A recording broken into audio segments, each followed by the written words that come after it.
தேவனிடத்திலே விசாரிக்கிற ஒரு அனுபவம். ஆண்டவர் என்றைக்கும் தம்முடைய பிள்ளைகளிடத்திலே என்ன எதிர்பார்க்கிறார்? அவரிடத்திலே விசாரிக்க வேண்டும். ஒவ்வொரு காரியங்களை குறித்தும் நம்முடைய சூழல்களுக்கூடாக நாம் கடந்து போகிற போது அந்த சூழல்களை எப்படி மேற்கொள்வது, அந்த சூழல்களை எப்படி நாம் எதிர்கொள்வது, எல்லாவற்றுக்கும் என்ன செய்ய வேண்டியிருக்கிறதா?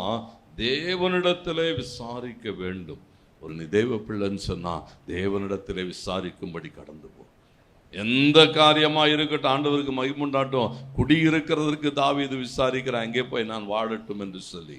பிறக்க போகிற பிள்ளைகளுக்காக இவர்கள் விசாரிக்கிறார்கள். ஆண்டவரே, இந்த பிள்ளைகளை நாங்கள் எப்படி வளர்க்கணும், இந்த பிள்ளைகளுடைய எதிர்காலத்தை குறித்த காரியங்கள் என்ன, எல்லாவற்றுக்கும் தேவனிடத்திலே கடந்து வருகிற போது யாத்திராகமம் 18:15 சொல்கிறது, மோசே வனாந்தரத்தில் இஸ்ரவேல் ஜனங்களை நடத்தி வருகிற போது இங்கே சொல்லப்பட்டிருக்கிற காரியம் உட்காருகிற வாசிங்கள் 15வது வசனம்.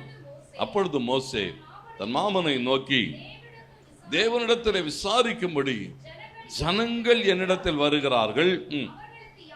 பாருங்க, அவர்களுக்கு யாதொரு காரியம் உண்டாயிருந்தாலும், பிரச்சனை உண்டாயிருந்தாலும், வழக்கு உண்டாயிருந்தாலும், என்னெல்லாம் அவர்கள் கடந்து போனாலும் எல்லாத்தையும் விசாரிக்க எங்க வராங்களோ?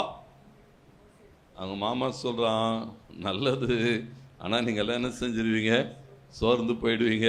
போய் சேர வேண்டிய இடத்துக்கு என்ன செய்ய மாட்டீங்க? போய் சேர மாட்டீங்க. கொஞ்சம் என்ன செய்யுங்க? சரி பண்ணுங்கள்.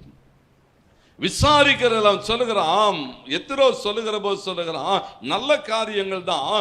ஜனங்கள் இப்படி காலமே துவக்கி சாயந்தரம் வரைக்கும் வந்து இப்படி காரியங்களை விசாரித்து கொண்டு இருந்தா உங்களுடைய வாழ்க்கை என்னவாகும்? சில ஆள்லாம் பாருங்க, ஒன்னும் யோசிக்க மாட்டான். பாசுக்கு என்ன வேலை இருக்குமா இல்லையா ஒன்றும் யோசிக்க மாட்டோம். என்ன செய்வோம்? உட்காந்து. ஏன்னா நம்ம என்ன பார்க்கணும்னு சொன்னால், எத்தனை சொல்கிறான், நல்ல ஆலோசனை சொல்கிறான். சின்ன சின்ன பிரச்சனையெல்லாம் அவனே சால்வ் பண்ணட்டும். அப்படி இல்லையா ஒரு ஆலோசனை கொடுக்குறான், கொஞ்சம் லீடர்ஸுங்களெல்லாம் ரைஸ் பண்ணி விடு, லீடர்ஸுங்கிட்ட போட்டோம், என்ன பண்ணுறோன்னு அவங்ககிட்ட போய் கேட்கட்டும். நீ என்ன செய்யி? தேவனிடத்திலே உட்கார்ந்துரு. விசேஷமானவைகளை மாத்திரம் நீ என்ன செய்யி? தேவனிடத்திலே கொண்டு போ. தேவனுடைய பிரமாணங்கள், தேவனுடைய கற்பனைகள், தேவனுடைய கட்டளைகள், இதெல்லாம் இவங்களுக்கு சொல்லு. சின்ன சின்ன காரியங்களை சரி பண்ணுகிறதுக்கான அந்த தலைவர்களை எடுப்பித்தா என்று சொல்லுகிறான். பாருங்க, தேவனிடத்தில் விசாரிக்கிற போது நம்முடைய சூழல்கள், பிரச்சனைகள், காரியங்களை உணர்ந்து கொள்ளும்படியா ஒரு மாற்றத்தை எதிர்பார்க்கிறோம். ஆண்டவர் சமூகத்துக்கு தான் வருகிறோம்.